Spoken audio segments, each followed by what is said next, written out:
in that formal part of the training, I was still an absolute beginner, and everything that I had learnt was not and that was kind of weird because I was so used to being good at something and suddenly this baby comes, of course, I know this is like such a hackneyed saying, but without a book, you know, to advise you on how to parent.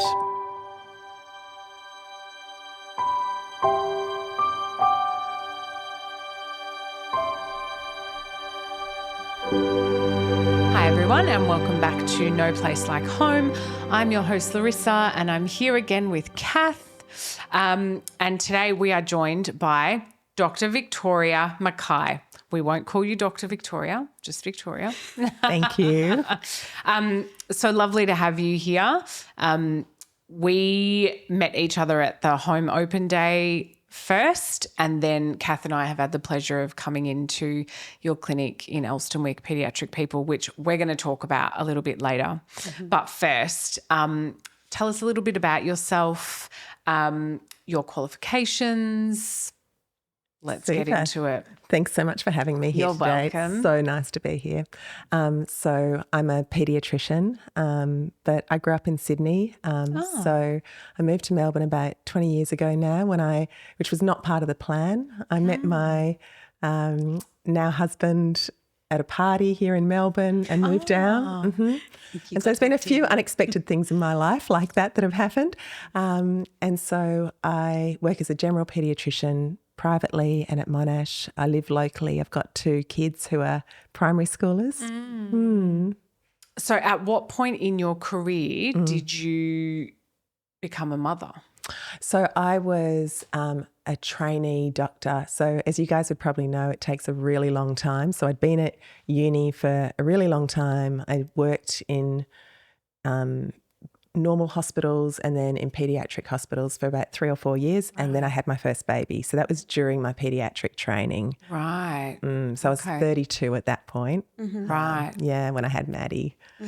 And then I was 34 when I had Hamish. And your pregnancies were all good? They were not good? Tell us about them. Yeah, tell you about that. I was remarkably lucky, I think. I was able to really just keep on going. I was working through a lot of my pregnancies right up until the end. You know, I remember at about 34 weeks I said to them, because I was in emergency department at that point, and I said, I think I've had enough night shift for now. And people on your podcast won't know from my voice, but I'm sort of over 6 foot tall. So I was this 6 foot tall woman, heavily pregnant. Oh my God. Walking around the emergency department at night. Were your colleagues like, oh my God, what are you doing here sort of vibe, or? Medicine is a funny culture, isn't it? Right? So we are not very good. And in fact, one of the things that I've had a lot of roles in medicine where I've been sort of like, we call them like chief resident, right, which is like a mentor, I guess, kind of to junior doctors. And I often ask young women who are pregnant and trainees who are saying, I'm going to work up until like 38 weeks, et cetera, et cetera. So why? Why? You know, like why? I think there's a real culture in medicine of needing to prove to other people that you can get on and do things without worry. You know, like this is not going to slow me back. Don't worry, I can do this. I'm just pregnant, et cetera, et cetera. And in retrospect, I think to myself, oh my God, why did I do that? Yeah. Did you do that for both pregnancies or just the first? Yeah. You didn't learn a lesson. No. Yeah. And in fact, with my second one, I thought, you know, like, because with Madeline, my first baby, I took 11 months off work. And then with the second, I thought, that was fine the first time around. I'm sure I could go back at 6 months. And like, I know that 6 months is still very, I know that's really still a really luxurious place to be able to say, I'm going to have 6 months off work and look after my babies. But in retrospect, I think, again, what was motivating? It's kind of interesting to think back and think on what was motivating that decision. Yeah. Did you have a birth plan? No, I had been to enough deliveries to see how chaotic everything could be, and how things could go out of plan and how distressing that could be for a mother when she's giving birth, if they had a plan. Like certainly I saw people where they would have a plan and that plan couldn't be followed, and that was actually a distressing moment. So for me, no, I was just happy to. For me, I guess that's a very personal thing, isn't it? I was just happy to go with the flow in terms of what my body needed to do. I hadn't had a baby before. I didn't know how it was going to go. Yeah. But you had the knowledge going into that. You'd obviously studied for a long time. You'd been on the floor for a long time. Right, And right. then, so you're going in knowing more than the average Joe. Like, I guess really. that's right. And I guess I guess my plan was to just do what my body and my baby needed to do at a point in time without being set on how I needed other things to be. Yeah. Yeah. I just wanted, at the end of it, I wanted a healthy baby and myself to be healthy and well.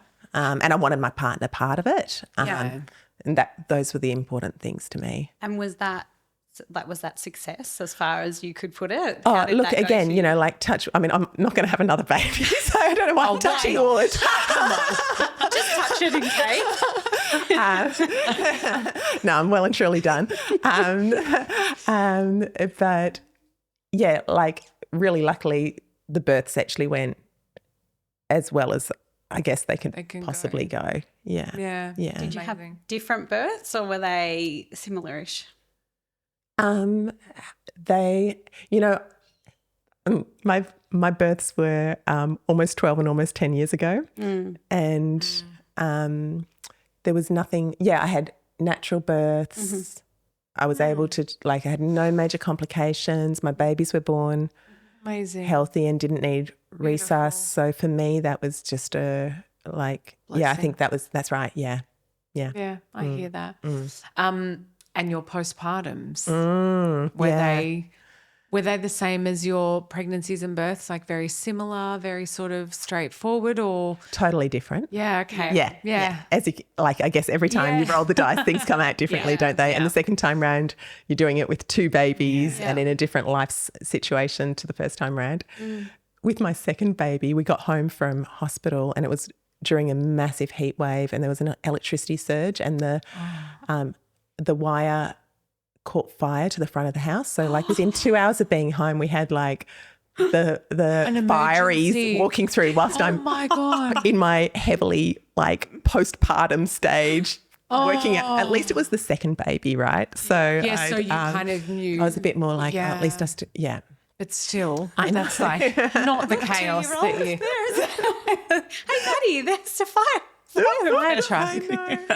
That's funny. It's that entertainment when you get home. Oh my God. But it is funny, isn't it? Because I think you sort of go into it the second time round thinking you know how things will be. And of course it's always completely different because you've changed, your relationship has changed, your body may or may not have changed. You know, my body, it was only 2 years later, but of course I'd had a baby previously, etc. Yeah. Did you do much preparation for your postpartum or again you were just like, I'm going to go with the flow? I am a relatively last minute kind of person. In terms of I'm the kind of person who deals with what needs to happen when it's happening. So I think do you think that's your emergency situation sort of deal or are you have you that's always just my been general personality. I think that I deal with what needs to happen when it's happening. So, and again, I think I probably go into things sort of saying, let's deal with how it turns out. There were definitely lots of things that, especially second time round, that I guess the things that played on my mind was because my first baby was just 2 years old. And so I was like, what is Madeline going to do whilst I'm breastfeeding Hamish? And there were all those new complexities about, as she was going to childcare and then kinder, about how I could then coordinate the bub in arms and sleep times and feeds and everything. Well, is there anything in your own practice at that point after you'd had one baby, you'd been practicing for a while and maybe you'd been giving advice to your own patients? Is there anything that for you has changed as your babies have grown that you give advice on now? Massively. In fact, I look back on, I've got key things that I look back on in terms of advice that I gave before I had children compared to now having children. And I actually feel kind of embarrassed sometimes about, for instance, breastfeeding advice that I gave to a mother of a child. I'd never breastfed, I didn't know that you couldn't just feed the baby more often. Of course you have to respond to the baby's cues, so there's a lot of things which I think I think there's a richness there's a much greater sympathy that you have with the understanding of the complexity in the relationship between family and child. It's that lived experience that you can then share on, and it takes a greater depth probably with your own. It's completely different. Especially for me, the biggest thing was my first baby was one of those babies who you couldn't talk about in mother's group because at 6 weeks old she slept for great chunks of time and she just sort of had dimples and smiled at everybody all day. And so that for me was the shame. That you can't brag. You can't can't just share your experience. Oh, yeah. And that it comes across as bragging. When did you learn that? Like, when did you think, I can't tell anyone about this, rather than saying, no, and this, is that from your own practice? Very quickly in mother's group. Because the people who were doing it tough. And interestingly, my second baby was a baby who really, really struggled to settle, right? And so to hear the struggles of the families or the worries that they were having, that was very obvious in the very early days of mother's group. And I had two dear friends who are also paediatricians, and we all three of us did exams together and had babies together, our first babies all together. Wow. Yeah, really special. And but of course we all had different birth stories, different experiences. Look, with my close friends, I could be much more, I was still probably a bit guarded in how I talked about that. But certainly the second time around changed the way I understood talking to a parent when their baby is unsettled. That fundamentally changed my approach to medicine. The language of the way that you would... Everything. Yeah. The language that I use...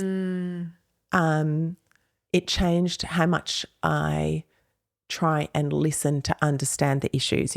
We were often taught a way to approach an unsettled baby in medicine, right? Or a family who presents with an unsettled baby, like the poor, desperate families who rock up at 9 o'clock in the emergency department with the crying babies, and to actually have been in a situation with a baby which needed...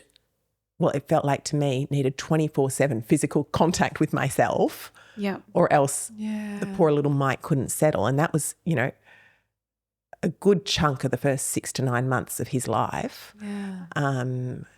That changed the way I then understood.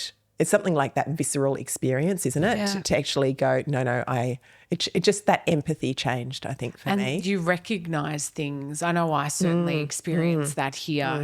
I can see things in women that stay here and I'm like, I remember that. Body language and they're not even spoken words. It's a body language, it's a movement, it's a particular sort of a sigh, it's a look, it's it is. It's that visceral feeling. And almost, do you find that you almost park your training and just come in at a very different, Yeah, you have to connect as a human in the first instance, and you have to be really respectful of that relationship between parent and child, and it's not just parent or child, right? Is it? It's that child exists in like primarily with its like I guess like there is a key thing about the relationship with the primary caregiver, so which I guess is typically in our society the mother, but there is a key thing about that relationship. But then by extension, the other partner, the other parent in the relationship, if they're part of it, the family at large, Yeah, it's a bigger holistic picture, isn't it? Do you feel like your training in general prepared you for motherhood? Not at all. Yeah.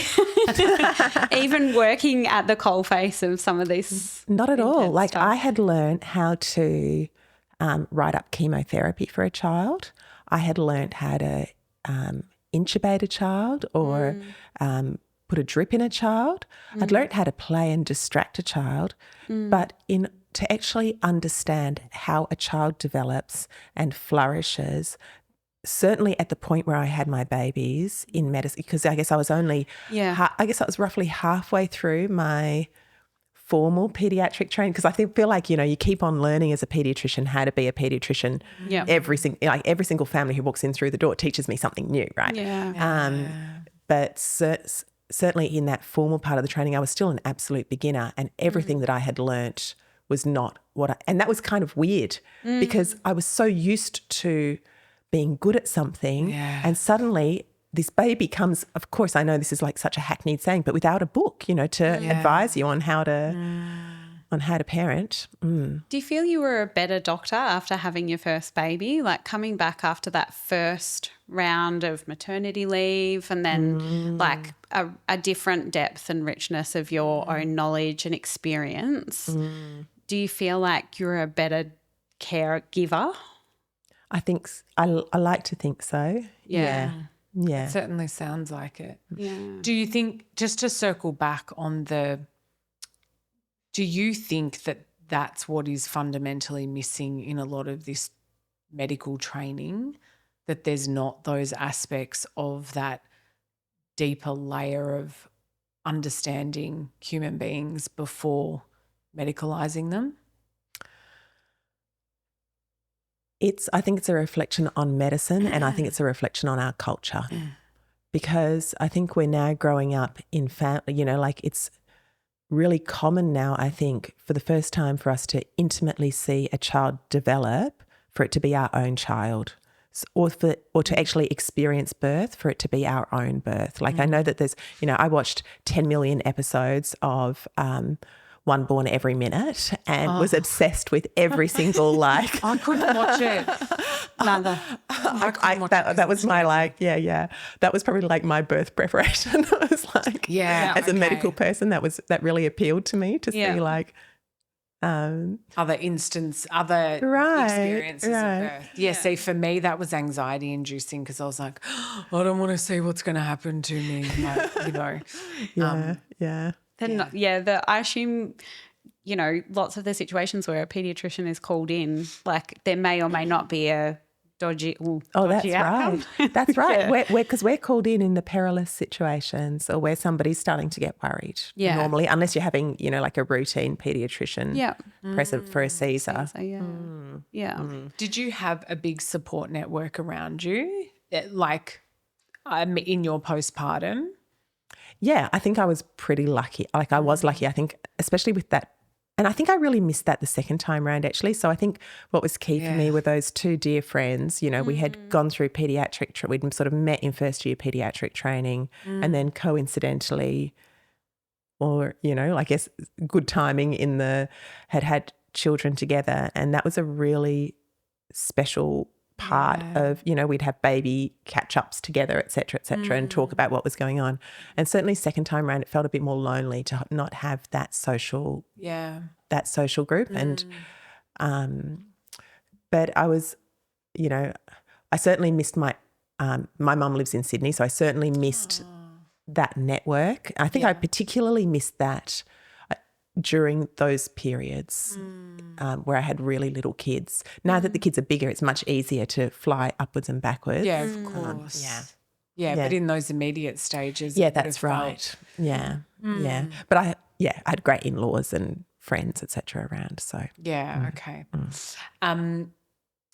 Big question before we wrap up. Yeah.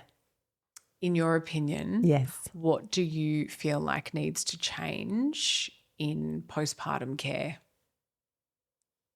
Good question. What needs to change in postpartum care? I suppose in order for the public, are we talking about like if I think about both public and private systems, like in terms of like the healthcare system, I actually think that postpartum care, to be honest, doesn't exist. Yeah. like, I don't think there is care, particularly postpartum, you know. I was lucky enough to have my babies in the private system, and I got so I had some relationship with my obstetrician, which meant at the 6-week point I saw the person who I had visits with. But it wasn't, that's one visit at 6-week point, you know. And You're then flapping in the wind before then, really, aren't you? And I had a Just maternal, cope. and I had a mother-baby group, but they didn't start for a few months in. Yeah, that doesn't start till, is it 6 weeks? There's an absolute lack, absolute dearth of care, I think, in the postpartum period. So why do you think it's not recognised in the healthcare system? I'm sure that there's a gender focus on this. I'm sure that there's a gender element to this. I think that there has been I think that there is a societal factor, which is sort of like, certainly I think we look at other cultures who have a real appreciation of the impact on the body of birth, you know, and then have a long period where family members really nourish and care for that woman and her baby and really facilitate her to bond with her baby and care for her baby. And we live in this society of little tiny nuclear families and I'm bombarded by images of Pilates and Instagram, you know, where... And the bounce back. Right. The bounce back culture. The bounce back culture. And none of that is actually about caring for the woman. Yeah. So I think that there's a lot of deep societal that's my guess anyway. Well, I mean, No, I think it's a pretty good guess. You spoke about it earlier about, you know, you worked up until the very last minute kind of thing. You wanted to go back earlier the second time around. Yeah. Obviously, you've had two very different experiences in your postpartum as well. Do you feel like there was something that you yearned for, or is that hindsight for you that you look back now and you think, yeah, okay, I could see the gaping hole that I needed? Yeah. I think there were definite moments of real loneliness, right? Or real sort of isolation into even things like learning how to breastfeed my first baby was really hard. Yeah. And even with what was supposed to be pretty like ideal standard of care, I still ended up in a really bad situation about 1 weekend with my baby where I was really, really physically struggling to feed my baby because of the injuries from attaching her incorrectly. But that just happened with because I didn't have that real closeness, I guess, of care. So I experienced the same. I mean, that stereotypical private hospital birthed, I went home and similar was trying to, and ended up with horrendous injuries from trying to breastfeed, but I didn't even know that the hospital I was in had a breastfeeding clinic. So I literally left hospital and then like a week and a half later called the hospital saying, I don't know what I'm doing, I need help. And they were like, oh, didn't you go to the breastfeeding clinic? I was like, but what are you talking That would require you to say, I've got a problem or something doesn't feel right. Or I think that's there's no preventative model there. Yeah. There's not education that says, breastfeeding can be really hard. Absolutely. So sure, it can be like easy for some people, but generally, it looks really innate. It looks like it is because that's the way it's portrayed, right? Yeah. But the loneliness, even if you're established, that loneliness of, being on around the clock and being your baby's source of everything. That is real. Yeah. I reckon there's a real lack of anticipatory care. I think if I go back to think about when you said what's missing, it's the there are things that happen in response to people ending up in trouble. You know, if somebody ends up with poor mental health postpartum, there's ways of screening for it. But that anticipatory way of how do we actually look after somebody, that's missing. Yeah, I agree. Thank you so much, Victoria. We are going to wrap up this episode and we are going to come back and talk all about paediatric people, your amazing practice. Sounds great. Thanks so much for having me. Thank you. This podcast represents the opinions of our hosts and their guest speakers. Views and opinions expressed in the podcast are our own and do not represent that of our places of work. This podcast is for informational purposes only, and content here should not be taken as medical or professional advice. Please consult your healthcare professional for any personal recommendations and medical care. While we make every effort to ensure that the information we are sharing is accurate based on the best available information at the time of recording, we welcome any comments, suggestions or feedback via our website contact form, home.com.au/contact. Names and details of personal experiences may have been changed to allow for anonymity and privacy. To join the conversation, join us on social media at Home Postpartum.